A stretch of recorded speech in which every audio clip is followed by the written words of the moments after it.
Caminho Consciente Audiolivros apresenta o audiolivro Tao Te Ching, o livro do caminho da virtude, de Lao Tse. Introdução. O Tao Te Ching é um texto profundo e ao mesmo tempo simples porque apresenta por meio da linguagem aquilo que se experimenta na sua ausência. A profundidade é o próprio caminho do mistério, a experiência do sagrado que corresponde à vivência espiritual. A simplicidade, um dos três tesouros, um dos ensinamentos de Lao Tse, conduz à naturalidade que orienta o indivíduo no macrocosmo. Portanto, a leitura do Tao Te Ching implica um desafio: esvaziar-se e ser natural como a água que flui no vale. O desvendamento do texto deve fluir gradualmente, levando à contemplação de suas palavras. Se estas não parecem suficientemente claras, isso se deve ao fato de a sociedade contemporânea, na qual prolifera o pensamento, dificultar a ampliação da consciência. Nesse contexto, a contemplação já é por si um ato transgressor. Esta tradução do Tao Te Ching, diretamente do chinês para o português, resgata a tradição taoísta e oferece a decifração necessária de conceitos fundamentais,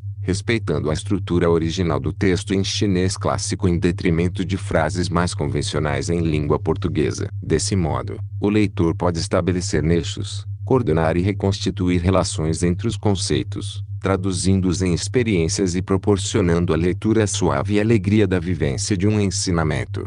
Reverenciado como escritura sagrada pelos mistérios que revela, o ensinamento contido neste livro corresponde a uma tradição que integra a filosofia, ciência e religião à experiência.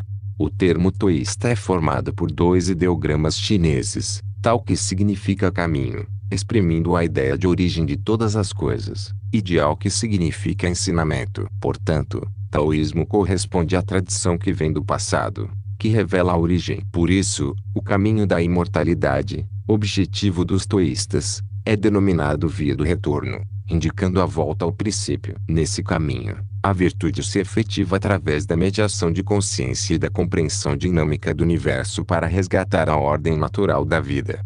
A escola taoísta tem como base o estudo de três obras, simbolizadas na imagem de uma árvore. A raiz é o I Ching, o livro das mutações. O tronco é o Tao Te Ching, livro do caminho e da virtude, e a flor é o Noa Ching, o livro da flor do sul. O Tao Te Ching é a estrutura central do taoísmo. Lao Tse revela um ensinamento que abrange o tempo infinito. Lao Tse corresponde à transmissão e conservação da tradição taoísta na imagem do mestre, manifestação do absoluto. Segundo o cânon taoísta, Lao Tse nasceu na província de Naui, na cidade de Guiyang, no 25º dia da segunda lua do ano Quetzendara Wutin, no período entre 1324 a 1408 AC. As circunstâncias do seu nascimento foram extraordinárias. De acordo com a tradição, sua gestação demorou 81 anos. Lao Tse foi concebido quando sua mãe engoliu uma pérola de luz, transformação da transparência sublime em sopro,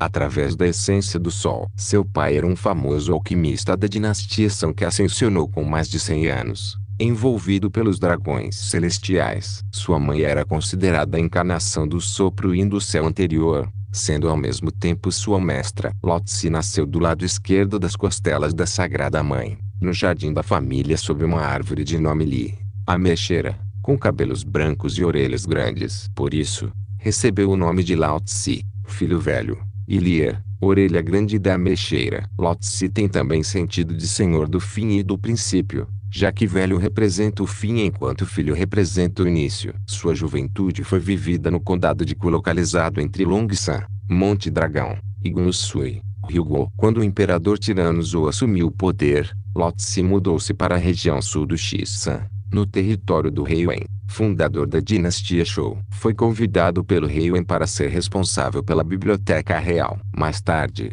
foi nomeado para o cargo de historiador real, permanecendo como tal até 19º dia da quinta lua do 25º ano da era do rei Zhao, quando solicitou dispensa e retornou à sua terra natal, acompanhado do escudeiro Shujia. No mesmo ano, Lao Tse iniciou sua grande viagem para o ocidente, com o intuito de chegar aos reinos da atual Índia, Afeganistão e Itália. Durante a viagem, permaneceu algum tempo na fronteira de Yumen e aceitou o oficial-chefe da fronteira como discípulo. Ditou-lhe vários escritos, entre eles o Tao Te Ching. Muitos anos depois, teve sua ascensão no deserto de Gobi, durante a qual emanou raios de luz em 5 cores, transformando-se em corpo de luz dourada e desaparecendo no céu. Após sua ascensão, Lotse habitou o Taiwaigon, palácio da sublime sutileza, do céu anterior, e dividiu seu corpo para retornar novamente à Terra, encarnado como filho único do Senhor Lipuyang da província Shu. Na sua nova jornada veio acompanhado do dragão azul do Imperador Celestial Xinhua,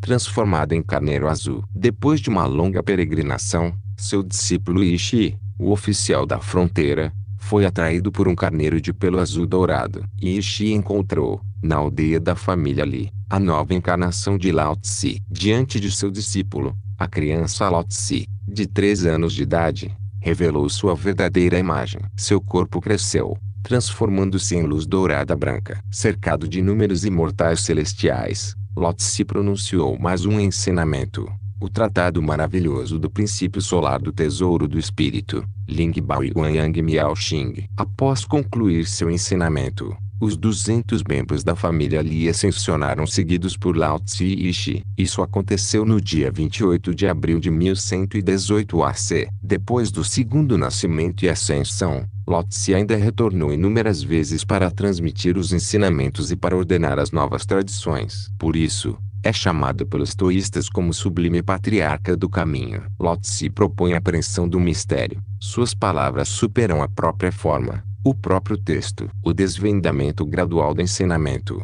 aqui oferecido, tenta trazer a apreensão daquilo que, para ele, constitui exatamente o indizível. Capítulo 1. O caminho que pode ser expresso não é o caminho constante. O nome que pode ser enunciado não é o nome constante. Sem nome é o princípio do céu e da terra. Com nome é a mãe de 10.000 coisas. Assim, a constante não aspiração é contemplar as maravilhas, e a constante aspiração é contemplar o orifício. Ambos são distintos em seus nomes, mas têm a mesma origem. O comum entre os dois se chama mistério. O mistério dos mistérios é o portal para todas as maravilhas. Capítulo 2.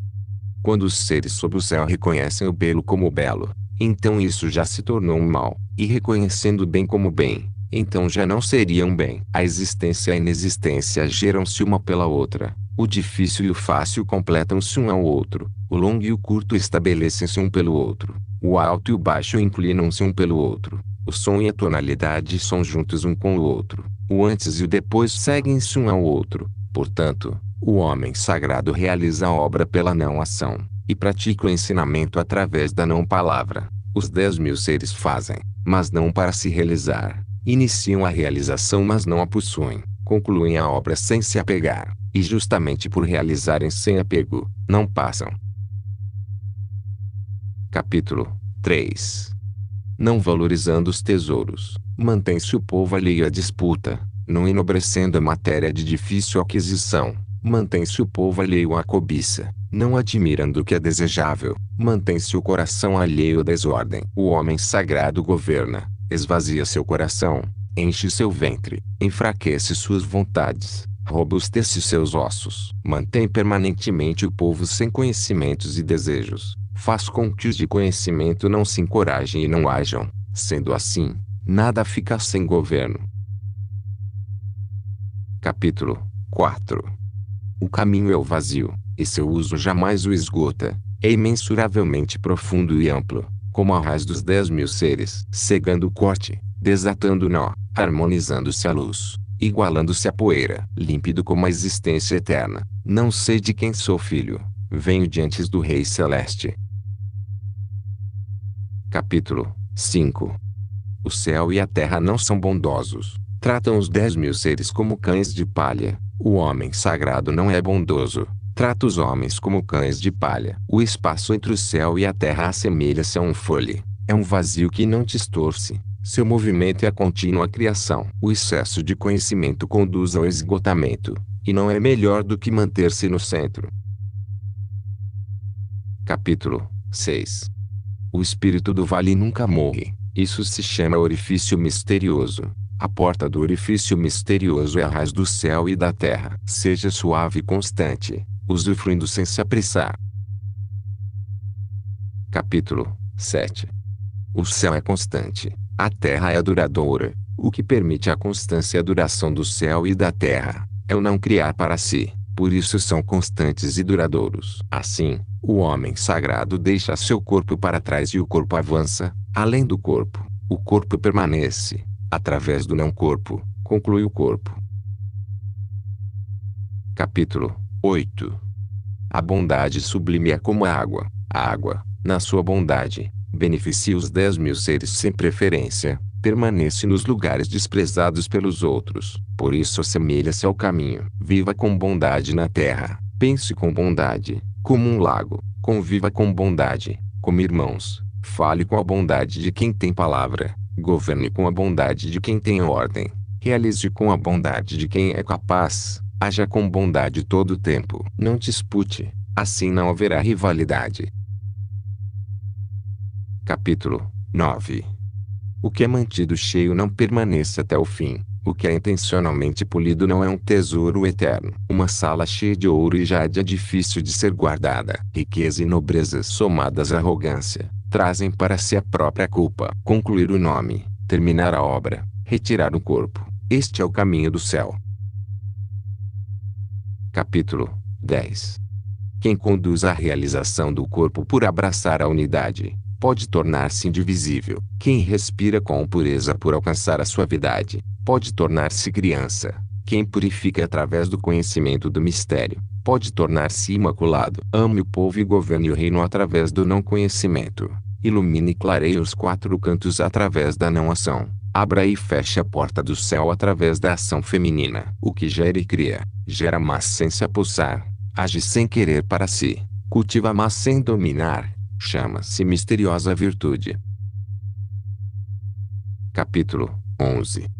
30 raios convergem ao vazio do centro da roda, através dessa não existência, existe a utilidade do veículo. A argila é trabalhada na forma de vasos, através da não existência, existe a utilidade do objeto. Portas e janelas são abertas na construção da casa, através da não existência, existe a utilidade da casa. Assim, da existência vem o valor, e da não existência, a utilidade. Capítulo 12. As 5 cores tornam os olhos do homem cegos, as 5 notas tornam os ouvidos do homem surdos, os 5 sabores tornam a boca do homem insensível, carreiras de caça no campo tornam o coração do homem enlouquecido, os bens de difícil obtenção tornam a caminhada do homem prejudicada. Por isso, o homem sagrado se realiza pelo ventre e não pelo olho. Assim, afasta este e escolhe aquele. Capítulo 13. O prestígio e a humilhação geram susto. A nobreza e a grande preocupação situam-se no corpo. O que são prestígio e humilhação? Prestígio é inferior. Ao obtê-lo ficamos assustados. Ao perdê-lo ficamos assustados. Isto é o que quer dizer o prestígio e a humilhação geram susto. O que quer dizer a nobreza e a grande preocupação situam-se no corpo. A razão de eu ter esta grande preocupação é ter um corpo. Se não tivesse um corpo, com que teria que me preocupar? Por isso, nobre é aquele que entrega o corpo ao mundo. A este o mundo pode se entregar. Quem ama faz do mundo seu corpo. Neste o mundo pode confiar. Capítulo 14. Aquilo que se olha e não se vê, chama-se invisível. Aquilo que se escuta e não se ouve, chama-se inaudível. Aquilo que se abraça e não se possui, chama-se impalpável. Estes 3 não podem ser revelados, por isso se fundem e se tornam um. Enquanto o superior não é luminoso, enquanto o inferior não é vago. O constante que não pode ser nomeado, é o retorno à não existência, é a expressão da não expressão, é a imagem da não existência. A isso se chama indeterminado. Encarando-o, não se vê sua face. Seguindo-o, não se vê suas costas. Quem mantém o caminho ancestral, poderá governar a existência presente. Quem conhece o princípio ancestral, encontrará a ordem do caminho. Capítulo 15.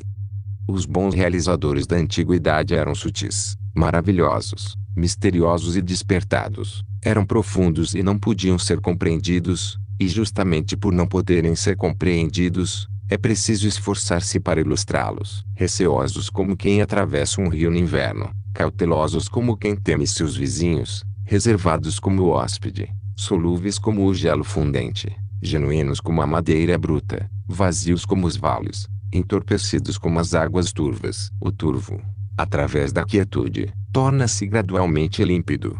O quieto, através do movimento, torna-se gradualmente criativo. Aquele que resguarda este caminho não tem desejo de se enaltecer, e justamente por não se enaltecer, mesmo envelhecido, pode voltar a criar. Capítulo 16. Alcançando o extremo vazio e permanecendo na quietude da extrema quietude, os 10.000 seres se manifestam simultaneamente, e, através disso, contemplamos o seu retorno. Apesar da diversidade dos seres, cada um deles pode retornar à sua raiz. O regresso à raiz se chama quietude. Quietude se chama retornar a viver. Retornar a viver se chama constância. Conhecer a constância se chama iluminação. Desconhecer a constância é a impropriedade que provoca o infortúnio. Quem conhece a constância é abrangente. Quem é abrangente pode ser coletivo. O coletivo tem o poder da criação. A criação tem o poder do céu. O céu tem o poder do caminho. O caminho tem o poder do eterno. Assim, mesmo perdendo o corpo, não irá perecer. Capítulo 17.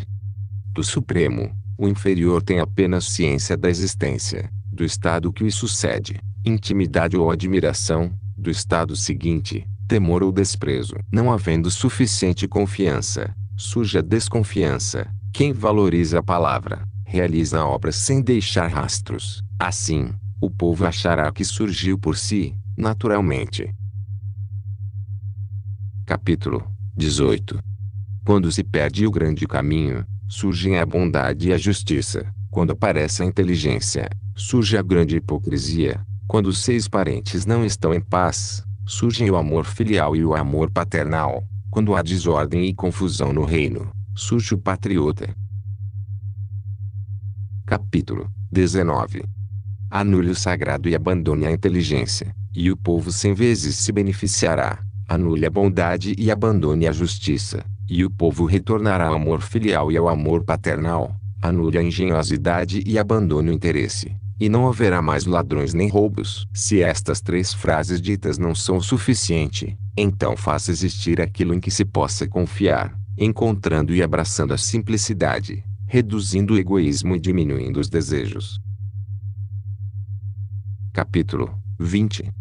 No ensinamento pela supressão não há preocupações. Entre aceitar e repudiar, qual a diferença? Entre apreciar e desprezar, qual a distância? O que os homens temem, poderiam não temer. Abandone isso antes que se esgote. Os homens se agitam como um festejo na grande prisão, ou como subir a varanda na primavera. Meu corpo não tem expressão, como uma criança antes de nascer, como a estrela Kuei que não tem onde se apoiar. As pessoas todas possuem excesso, somente eu aparento estar perdendo. Sou como um ignorante que tem o coração puro. Os medíocres vivem lúcidos, somente eu aparento estar confuso. Os medíocres vivem lúcidos, somente eu estou introspectivo, indefinido como uma infinita noite silenciosa. As pessoas todas têm um ego, somente eu o ignoro considerando precário. O que quero que me distinga dos demais é valorizar o alimentar-se da mãe.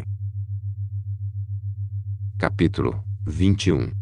A abrangência da virtude do orifício é seguir apenas o caminho. O caminho, enquanto existência é indistinguível e indescritível. Dentro do indistinguível e indescritível há uma existência, dentro do indistinguível e indescritível há uma imagem, e dentro dessa profunda obscuridade há uma essência. Essa essência é absolutamente autêntica, e dentro dela há uma prova. Desde a antiguidade até hoje o seu nome nunca foi esquecido. E ele pode observar a beleza e a bondade de tudo. Como posso saber a causa da beleza e da bondade de tudo? E através da prova. Capítulo 22. Curvar-se permite a plenitude, submeter-se permite a retidão, esvaziar-se permite o preenchimento, romper permite a renovação, possuir pouco permite a aquisição, possuir muito permite a ganância. Por isso, o homem sagrado abraça a unidade, tornando-a modelo sob o céu. Não julga por si, por isso é óbvio. Não vê por si, por isso é resplandecente. Não se vangloria, por isso há realização. Não se exalta, por isso cresce. Só por não disputar, nada pode disputar com ele. Antigamente se dizia, curvar-se permite a plenitude, Como poderiam ser palavras vazias? Assim, ao alcançar a plenitude encontra-se o retorno. Capítulo 23. Falar pouco é o natural. Um redemoinho não dura uma manhã, uma rajada de chuva não dura um dia. De onde provém essas coisas? Do céu e da terra. Se nem o céu e a terra podem produzir coisas duráveis, quanto mais os seres humanos. Por isso, quem segue e realiza através do caminho adquire o caminho. Quem se iguala à virtude adquire a virtude. Quem se iguala perde o caminho. Convicção insuficiente leva a não convicção. Capítulo 24. Quem respira apressado não dura, quem alarga os passos não caminha, quem vê por si não se ilumina, quem aprova por si não resplandece, quem se auto-enriquece não cria obra, quem se exalta não cresce. Esses, para o caminho, são como os restos de alimento de uma oferenda, coisas desprezadas por todos. Por isso, quem possui o caminho não atua desse modo. Capítulo 25. Há algo completamente entorpecido, anterior à criação do céu e da terra, que é tuirmo, independente e inalterável, move-se em círculo e não se exaure, pode-se considerá-lo a mãe sob o céu. Eu não conheço o seu nome, chamo-o de caminho, esforçando-me por denominá-lo, chamo-o de grande. Grande significa ir significa distante, distante significa retornar. O caminho é grande, o céu é grande, a terra é grande, o rio é grande. Dentro do universo há 4 grandes, e o rio é um deles. O homem se orienta pela terra, a terra se orienta pelo céu, o céu se orienta pelo caminho, o caminho se orienta por sua própria natureza. Capítulo 26. A ponderação torna enraizado o leviano, a quietude torna governado o inquieto. Por isso o homem superior termina o dia de caminhada sem se afastar da ponderação e dos recursos. Embora existam maravilhas em perspectiva, permanece quieto e naturalmente transcendente. Como pode um senhor de 10.000 veículos utilizar seu corpo levianamente sob o céu? Ao ser leviano, perderia a raiz. Ao ser inquieto, perderia o governo. Capítulo 27.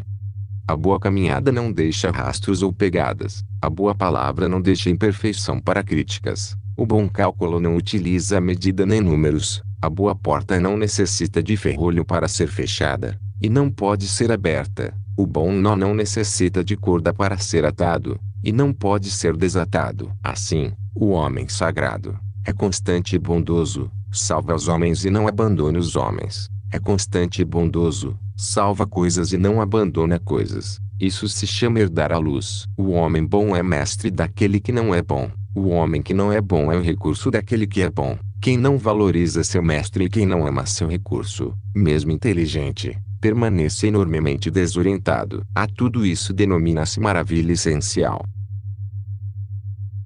Capítulo 28. Conhecendo o masculino, resguardando o feminino, sendo a ravina sob o céu, sem se afastar da virtude eterna, retornará a ser criança. Conhecendo o branco, resguardando o negro, sendo o modelo sob o céu, sem se enganar com a virtude eterna, retornará à extremidade inexistente. Conhecendo a glória, resguardando a humildade, sendo vale sob o céu, completará a virtude eterna, e retornará a ser madeira bruta. A madeira bruta partida transforma-se em instrumentos, e o homem sagrado utiliza-os através de um regente. Isto tudo é um grande corte sem incisão. Capítulo 29. Para quem deseja possuir o mundo e age para isso, vejo, não o conseguirá. O mundo é um recipiente espiritual, que não se pode manipular. Quem o manipula, destrói. Quem o retém, perde. Pois as coisas, caminham ou acompanham, sopram quente ou sopram frio, são rígidas ou flexíveis, ligam-se ou rompem-se. Por isso, o homem sagrado elimina o excesso, elimina a opulência, elimina a complacência. Capítulo 30.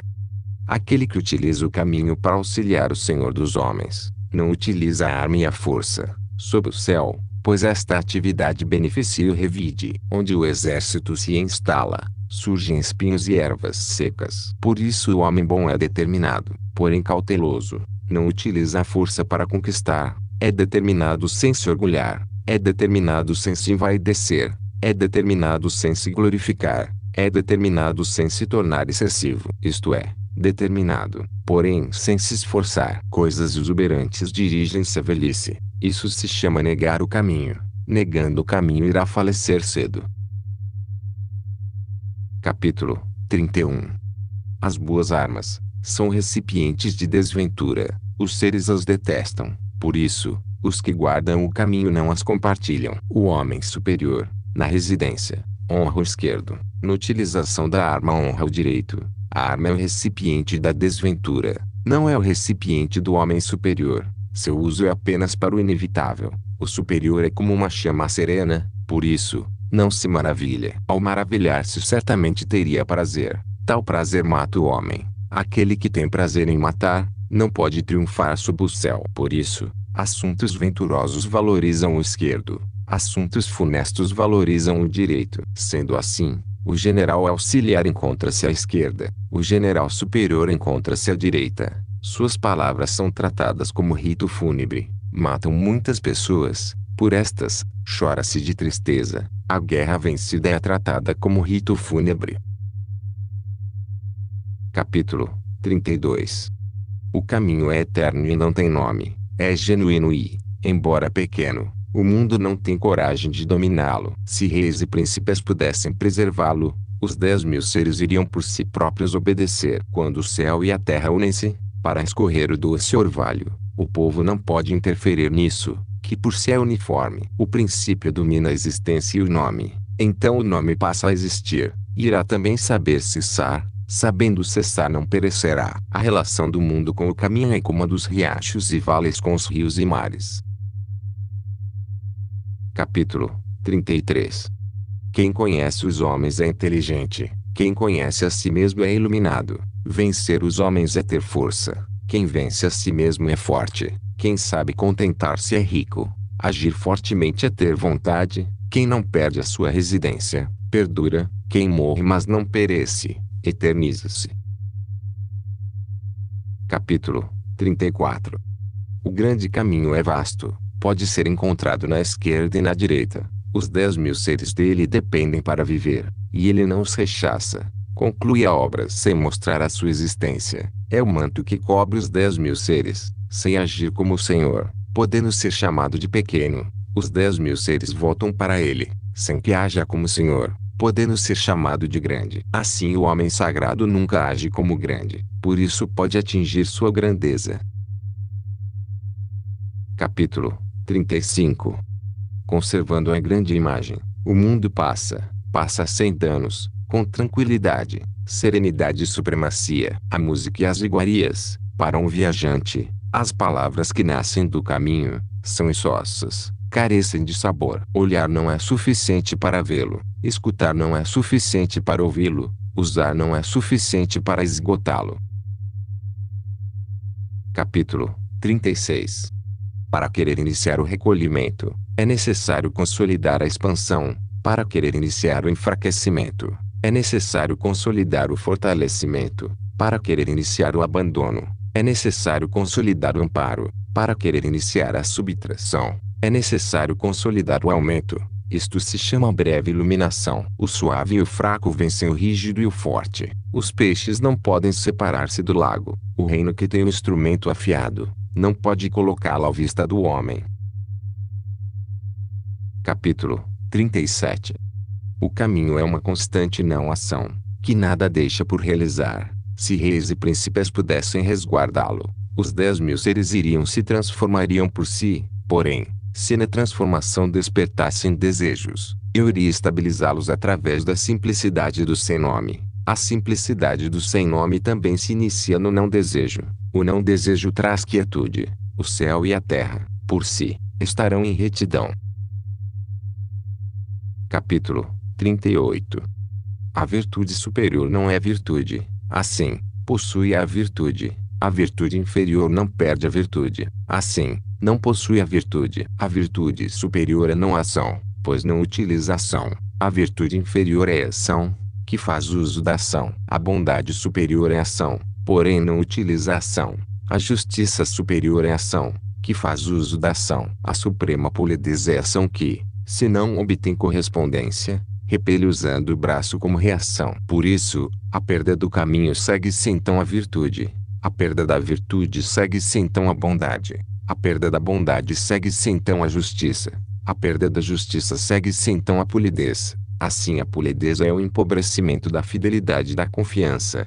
É o princípio da confusão. Aquele de conhecimentos avançados, como a flor do caminho, é o princípio da estupidez. Por isso, o grande homem coloca-se no consistente e não coloca-se no rarefeito. Habita no fruto e não habita na flor. Por isso, afasta-se e persiste naquele. Capítulo 39. Esses adquiriram um na antiguidade. O céu adquiriu um e tornou-se transparente. A terra adquiriu um e tornou-se tranquila. O espírito adquiriu um e tornou-se desperto. Os vales adquiriram um e tornaram-se opulentos. Os 10.000 seres adquiriram um e tornaram-se vivos. Os príncipes e reis adquiriram um e tornaram-se o eixo do mundo. Esses alcançaram a supremacia. O céu não se tornando transparente temerá rachar-se. A terra não se tornando tranquila temerá estremecer. O espírito não se tornando desperto temerá exaurir-se. Os vales não se tornando opulentos temerão secar. Os 10.000 seres não se tornando vivos temerão extinguir-se. Os príncipes e os reis não se tornando nobres temerão a derrota. Por isso, o nobre utiliza a humildade como princípio. O alto utiliza o baixo como base. Sendo assim, os príncipes e os reis denominam-se a si mesmos de órfãos, carentes e indignos. Isto seria utilizar a humildade como princípio. Não seria, por isso, alcançar o valor é aproximar-se do não elogio, não desejando vulgar, como o jade, sendo simples como a pedra. Capítulo 40. O retorno é o movimento do caminho. A suavidade é a atuação do caminho. Os seres sob o céu nascem da existência, e a existência nasce da não existência. Capítulo 41.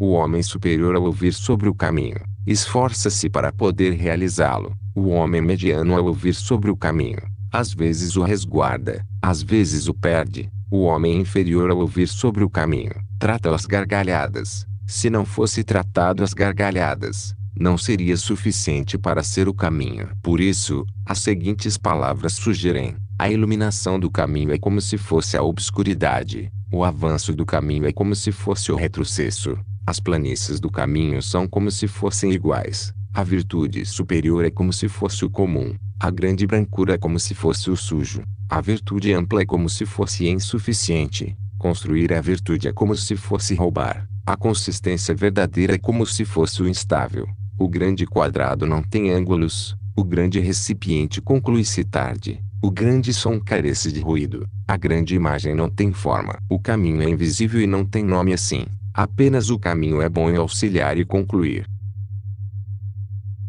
Capítulo 42. O caminho gera o 1 gera o 2, o 2 gera o 3, o 3 gera os 10.000 seres. Os 10.000 seres se cobrem com o obscuro e abraçam o claro, e se harmonizam através do esplêndido sopro. O que os homens detestam são os órfãos, os carentes e os indignos. Mas é assim que os reis e príncipes se denominam. Por isso as coisas, ao serem diminuídas, irão aumentar, aumentadas, irão diminuir. O que os homens ensinaram eu também ensino com o mesmo sentido. Os rígidos troncos não mereceram a sua morte. Eu irei utilizar isto como o pai do ensinamento. Capítulo 43. Sob o céu, o mais suave cavalga sobre o mais duro sob o céu. A não existência pode penetrar no sem espaço. Por isso conheço o benefício da não ação, o ensinamento da não palavra, o benefício da não ação. Sob o céu, são poucos que os alcançam. Capítulo 44. A fama ou o corpo. O que mais se ama? O corpo ou a riqueza? O que vale mais? Ganhar ou perder? O que mais adoece? Por isso o excesso de desejo causará um grande desgaste, e o excesso de acúmulos causará uma morte rica. Quem sabe se contentar não se humilha. Quem sabe se conter não irá se exaurir. Sendo assim, poderá viver longamente. Capítulo 45. A suprema conclusão parece incompleta. Sua utilização não danifica. A suprema abundância parece vazia. sua utilização não esgota. A suprema retidão parece tortuosa, a suprema habilidade parece canhestra, a suprema eloquência parece tartamudear. O movimento vence o frio, a quietude vence o calor. A transparência e a quietude atuam governando sob o céu. Capítulo 46. Existindo caminhos sob o céu, conduzem-se os cavalos para estercar. Não existindo caminhos sob o céu, armam-se os cavalos para viver nas fronteiras. Não há delito maior do que estimar os desejos. Não há calamidade maior em não saber se contentar. Não há erro maior do que desejar possuir. Por isso, com a suficiência de quem sabe que é suficiente, terá sempre o suficiente. Capítulo 47. Sem sair da porta, pode-se conhecer o mundo. Sem ver através da janela, pode-se conhecer o caminho do céu. Quanto mais longe saímos, tanto menos conhecemos. Por isso, o homem sagrado conhece sem caminhar, reconhece sem ver, realiza sem agir. Capítulo 48. A realização através dos estudos é expandir dia após dia. A realização através do caminho é simplificar dia após dia, simplificando e simplificando mais, até alcançar a não-ação. Na não-ação não há o que não possa ser feito. Apoderar-se do mundo é permanecer através da não-atividade. Ao surgir a atividade, já não é mais suficiente para apoderar-se do mundo. Capítulo 49. O homem sagrado não tem coração, toma o povo como seu coração. Com os bons faço o bem, com os que não são bons faço o bem também. Adquirindo o bem, com os sinceros sou sincero, com os que não são sinceros sou sincero também. Adquirindo a sinceridade, o homem sagrado sob o céu age cautelosamente fundindo os corações do mundo, o povo todo com olhos e ouvidos atentos. O homem sagrado os trata como crianças. Capítulo 50. Nascer na vida, entrar na morte, dos que pertencem ao nascimento, entre 10 a 3, dos que pertencem à morte, entre 10 a 3, dos homens vivos, os que se movem para a terra da morte, entre 10 a 3. E qual é a causa? Suas vidas são vividas em excesso. Ouvi dizer que o bom cultivador da vida viaja pela terra e não se confronta com rinocerontes nem tigres, e atravessa um exército sem armadura nem armas. Os rinocerontes não têm onde enfiar o chifre, os tigres não têm onde cravar as garras, e as armas não têm onde alojar as lâminas. E qual a causa? Nele não existe lugar para a morte. Capítulo 51. O caminho gera, a virtude cria, a matéria forma, a conclusão completa. Por isso os 10.000 seres veneram o caminho e estimam a virtude. O caminho é venerável, a virtude é estimável, pois eles não segregam e são constantemente naturais. Assim, o caminho gera, a virtude cria, fazem crescer, fazem nutrir, fazem completar, fazem concluir, fazem o sustento e fazem a cobertura. Geram, porém não se apossam, agem, porém não retêm, cultivam, porém não controlam. Isto chama-se misteriosa virtude. Capítulo 52. Sob o céu há um princípio, que age como mãe do mundo. Já que existe a mãe, pode-se conhecer o filho. Já que se conhece o filho, volte a preservar a mãe. Assim, o fim do corpo não conduzirá à morte. Fechando a boca, trancando a porta, até o fim do corpo, sem desgaste, abrindo a boca, favorecendo a atividade, até o fim do corpo, sem salvação. Ver o pequeno se chama iluminação. Usar a suavidade se chama força. Use de volta a sua luz para voltar a iluminar-se. Assim, não restará dano ao corpo. Isto se chama herdar o constante. Capítulo 53. Torne-me naturalmente firme e possuidor do saber, percorrendo o grande caminho, temendo apenas o desperdício. O grande caminho é bastante tranquilo, mas os homens gostam bastante de trilhas. Governo com excesso de degraus, campo com excesso de erva daninha, armazém com excesso de vazios, vestir bordados coloridos, carregar espada afiada, satisfazer-se comendo e bebendo, possuir moedas e bens em excesso. Isto chama-se roubo e auto-encantamento. Roubo e auto-encantamento negam o caminho. Capítulo 54. Bem plantado, não se desarraiga, bem abraçado, não se aparta. Assim, filhos e netos não cessam de cultuar. Restaura seu corpo, sua virtude será autêntica. Restaura sua casa, sua virtude será abundante. Restaura sua província, sua virtude será crescente. Restaura seu reino, sua virtude será farta. Restaura seu mundo, sua virtude será vasta. Assim, através do corpo percebe-se o corpo, através da casa percebe-se a casa, através da província percebe-se a província, através do reino percebe-se o reino, através do mundo percebe-se o mundo. Como posso saber da natureza do mundo? E através disso. Capítulo 55. Quem possui a virtude em abundância, é como um recém-nascido. Os insetos não o picam, as aves de rapina e os animais bravios não o agarram. Tem ossos leves e cartilagens macias, mas pegam com firmeza. Desconhece a união de macho e fêmea, mas seu órgão se desperta, pela plenitude da essência. Grita até o fim do dia, mas não fica rouco, pela plenitude da harmonia. Conhecer a harmonia chama-se constância. Conhecer a constância chama-se iluminar. Enriquecer a vida chama-se esclarecer. E o coração que ordena o sopro chama-se força. As coisas no seu auge tornam-se velhas. Isso chama-se negar o caminho. Negando o caminho, rapidamente falecem. Capítulo 56. O que é da compreensão não é a palavra. O que é da palavra não é a compreensão. Fechando a boca, trancando a porta, cegando o corte, desatando o nó, harmonizando-se a luz, igualando-se a poeira, isto chama-se o mistério comum, com o qual não se pode encontrar aproximação, não se pode encontrar afastamento, não se pode encontrar benefício, não se pode encontrar malefício, não se pode encontrar valorização, não se pode encontrar desvalorização, por isso age como nobre sob o céu. Capítulo 57. Através da retidão organiza-se o reino, através da singularidade dirige-se a guerra, através da não atividade adquire-se o mundo. Como posso saber da natureza do mundo? E através disso, muitas restrições e omissões no mundo tornam completamente pobre o povo. Muitos instrumentos afiados entre o povo fazem crescer a confusão no reino e na família. Muito conhecimento engenhoso entre o povo faz crescer o surgimento de objetos estranhos. Leis e coisas crescendo visivelmente fazem surgir muitos ladrões e salteadores. Por isso o homem sagrado dizia: eu não agindo, o povo se transforma. Eu sem atividade, o povo se enriquece.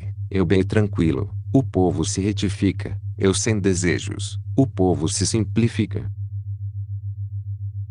Capítulo 58. Onde governa a tolerância, o povo tem tranquilidade. Onde governa a discriminação, o povo tem insatisfação. É na desgraça que se encontra a felicidade. É na felicidade que se esconde a desgraça. Quem é capaz de conhecer estes extremos? Na ausência de governo, o governo passa a agir como estranho. A bondade passa a agir como maldade. A ilusão do homem tem seu dia consolidado longamente. Seja quadrado sem corte, seja honesto sem humilhar, seja reto sem abuso, seja luminoso sem ofuscar. Capítulo 59. Para reger o homem e servir o céu, nada como ser o modelo. Somente sendo o modelo, pode-se dominar cedo. Dominar cedo significa aumentar o acúmulo de virtude. Aumentando o acúmulo de virtude, então não há o que não se possa vencer. Não havendo o que não se possa vencer, não se conhece seu extremo. Podendo conhecer seus extremos, pode-se possuir o reino. Possuindo amando o reino, pode-se ser constante. Isto é uma raiz profunda e um pedúnculo sólido. É o caminho da vida constante e visão duradoura. Capítulo 60. Governar um grande reino é como cozinhar um pequeno peixe. Atuando sob o céu através do caminho, seus demônios não são despertados. Não que seus demônios não sejam despertados. Seu despertar não fere o homem. Não apenas que seu despertar não fere o homem sagrado também não fere o homem. Sendo que os dois não se ferem, assim suas virtudes se unem e retornam. Capítulo 61. O grande reino é aquele corrente abaixo, é um campo sob o céu. Num campo sob o céu, a fêmea sempre vence o macho através da quietude. Por isso, o grande reino estando abaixo do pequeno reino, conquista o pequeno reino. O pequeno reino estando abaixo do grande reino, absorve o grande reino. Assim, ou por estar abaixo para conquistar, ou por estar abaixo para absorver, o grande reino apenas deseja unir e cultivar os homens. O pequeno reino apenas deseja integrar e servir os homens. Cada um destes dois encontra o local para seu desejo. Portanto, o grande deve estar abaixo. Capítulo 62. O caminho é o segredo dos 10.000 seres, tesouro do homem benevolente, é o que o homem não benevolente não guarda. Palavras bonitas podem ser negociadas, atitudes reverentes podem aumentar um homem, mesmo com a não benevolência do homem. Como se poderia abandoná-lo? Por isso, ergue-se o filho do céu, ordenam-se o 3 ducas, mesmo possuindo jade de oferenda, antes de 4 cavalos. Nada se compara a sentar e entrar no caminho. Por que motivo antigamente se valorizava o caminho? Não diziam que quem busca pode adquirir, quem possui culpa pode ser absolvido. Por isso é valioso sob o céu. Capítulo 63. Ação através da não ação. Atividade através da não atividade. Sabor através do não sabor. Grande como pequeno, muito como pouco. Retribuir injustiça através da virtude. Planejar o difícil a partir do fácil. Realizar o grande a partir do pequeno. Sob o céu, a difícil atividade se realiza certamente a partir da fácil. A grande atividade se realiza certamente a partir da pequena. Promessas levianas certamente carecem de confiança. Excesso de facilidades certamente traz excesso de dificuldades. Sendo assim, o homem sagrado assemelha-se ao difícil. E, por isso, até o fim, não tem dificuldades. Capítulo 64. O que tem paz é fácil de manter. O que é anterior ao despertar é fácil de planejar. O que é frágil é fácil de quebrar. O que é pequeno é fácil de dissolver. Realiza-se a partir da existência. Organiza-se a partir de antes da desordem. Uma árvore de grande abraço gera-se de uma fina muda. Uma torre de 9 andares levanta-se de um acúmulo de terra. Uma viagem de 1000 léguas inicia-se debaixo dos pés. Quem age fracassa. Quem se apega perde. Assim, o homem sagrado não age. Por isso, não fracassa. Não se apega. Por isso não perde. Os homens, na realização das atividades, sempre fracassam em suas quase conclusões. Cautela tanto no fim como no princípio. Conduz atividades sem fracasso. Assim, o homem sagrado deseja através do não desejo. Não valoriza as coisas de difícil aquisição. Aprende através do não aprender. Possui o que ultrapassa a todos os homens, para auxiliar a naturalidade dos 10.000 seres, e não encorajar a ação. Capítulo 65. Na antiguidade, os bons realizadores do caminho, não o utilizavam para esclarecer o povo, utilizavam-no para alegrá-lo. A dificuldade de se governar o povo é devida aos seus conhecimentos. Por isso, utilizando o intelecto para governar o reino, tem-se furtos no reino. Não utilizando o intelecto para governar o reino, tem-se virtude no reino. Aquele que conhece estes dois, também se orienta por estes modelos. O constante conhecimento de orientar-se por estes modelos chama-se misteriosa virtude. A misteriosa virtude é profunda e longa, inverso das coisas. Naturalmente, após isso, alcança-se a grande influência. Capítulo 66. O que pode tornar os rios e mares reis dos sem vales, e saber situar-se embaixo, por isso podem ser os reis dos sem vales. Assim, o homem sagrado aspirando estar acima dos homens, coloca suas palavras abaixo das deles. Aspirando estar à frente dos homens, coloca seu corpo atrás dos deles. Portanto, situa-se em cima mas seu povo não sente o peso. Situa-se à frente porém o povo não é lesado. Assim, o mundo alegra-se em exaltá-lo porém sem desgosto. Como ele não disputa, o mundo não pode disputar com ele. Capítulo 67. Sob o céu todos se consideram o grande. Não riu disso, o grande sendo grande. Por isso não ri. Se risse, há muito teria se tornado pequeno. Eu tenho 3 tesouros, que valorizo e preservo. O primeiro chama-se afetividade, o segundo chama-se simplicidade, e o terceiro chama-se não encorajar ser o dianteiro sob o céu. Assim, Através da afetividade pode-se ter coragem.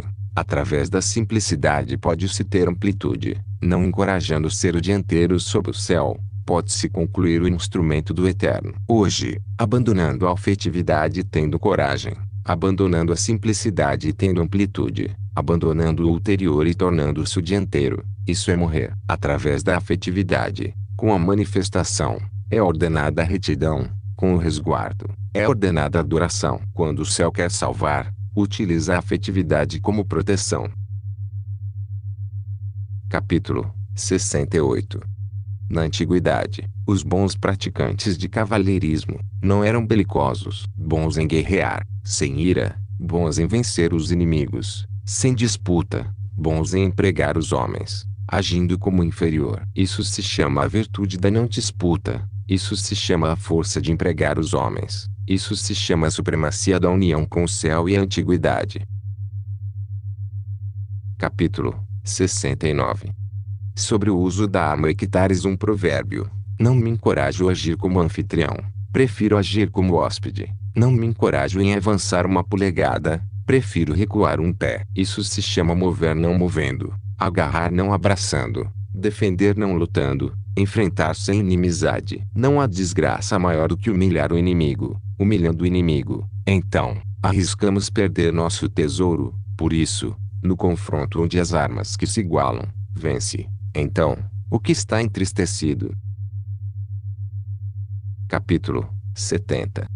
Minha palavra é bastante fácil de compreender, bastante fácil de praticar, mas, sob o céu, ninguém consegue compreendê-la. Ninguém consegue praticá-la. Palavras têm uma origem, atos têm um regente, e somente através da não compreensão, não se tem a compreensão do ego. Aqueles que me compreendem são poucos, aqueles que me seguem são nobres, por isso, o homem sagrado se cobre com andrajos abraçando um jade. Capítulo 71. Saber do não saber é sublime, não saber do saber é doença. Assim, o homem sagrado não adoece, por considerar doença doença. Por isso, não há doença. Capítulo 72. Quando o povo não tem medo do temível, então, o grande temor o chega. Não estreite sua morada, não despreze sua vida, pois somente não desprezando, pode se tornar o não apodrecido. Por isso, o homem sagrado, conhece a si mesmo mas não se evidencia, ama a si mesmo mas não se estima, e, assim, nega isto e admite aquilo. Capítulo 73. Quem tem coragem de ser valente terá a morte, quem tem coragem de ser cauteloso terá a vida, e esses dois são ora benéficos, ora maléficos. Quando o céu repudia, quem compreenderá a causa? O caminho do céu, não disputa mas é bom em vencer, não fala mas é bom em responder, não é invocado mas por si vem, não fala mas é bom em planejar. A teia do céu é grandiosamente grande, liga-se a tudo e de nada se perde. Capítulo 74.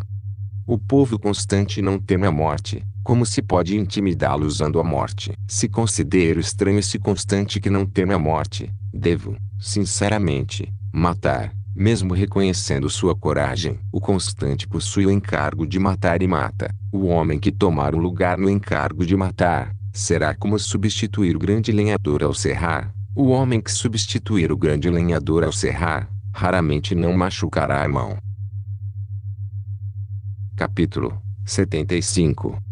A fome do homem é devida a seu superior alimentar-se de impostos em demasia. Por isso existe a fome. A difícil governabilidade de 100 famílias é devida a seu superior agir intencionalmente. Por isso existe o desgoverno. A fácil morte do povo é devida a viver-se uma vida de cessos. Por isso existe a morte fácil. Assim apenas aqueles que não utilizam a vida para agir, são bons em valorizar a vida.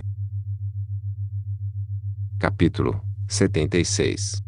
O homem ao nascer é tenro e brando, ao morrer é rígido e duro. A erva, a madeira e os 10.000 seres ao brotarem, são como a suave penugem do ventre do pássaro. Ao morrer são secos e murchos. Por isso, os rígidos e duros são companheiros da morte. Os tenros e brandos são companheiros da vida. Sendo assim, as armas duras não vencem, As árvores duras são comuns. Por isso, os rígidos e duros moram embaixo, tenros e brandos situam-se em cima.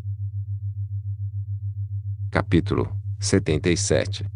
O caminho do céu é como o retesar do arco. A parte superior abaixa, a parte inferior sobe, a parte que possui sobra é diminuída, a parte não suficiente é completada. O caminho do céu diminui a sobra possuída, completa o não suficiente.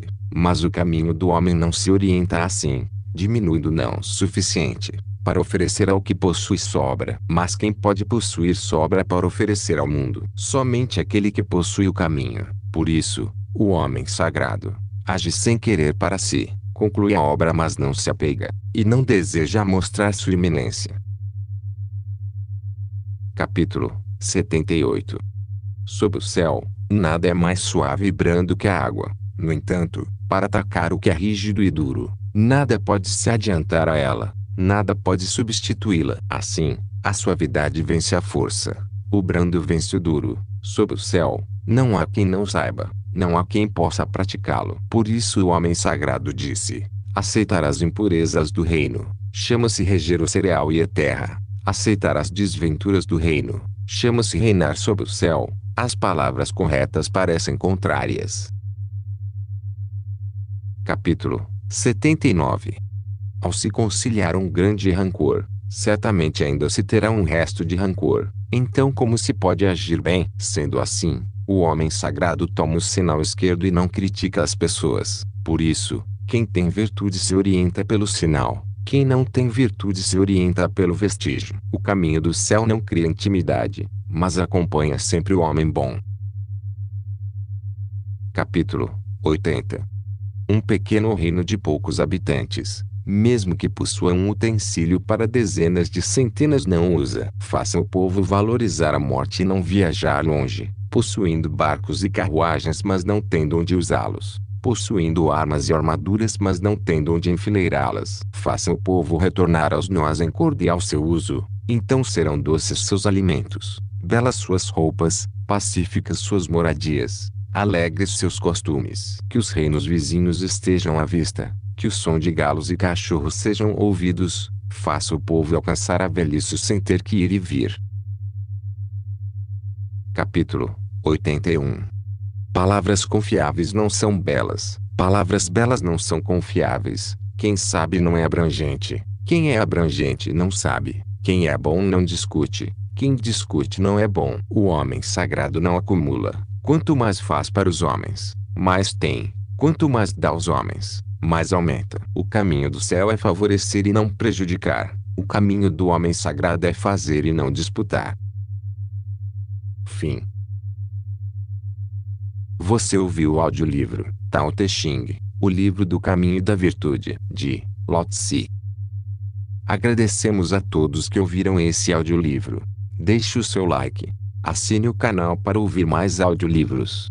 Esperamos que tenhamos contribuído para a sua jornada evolutiva. Desejamos luz a todos em sua caminhada. Até o próximo audiolivro.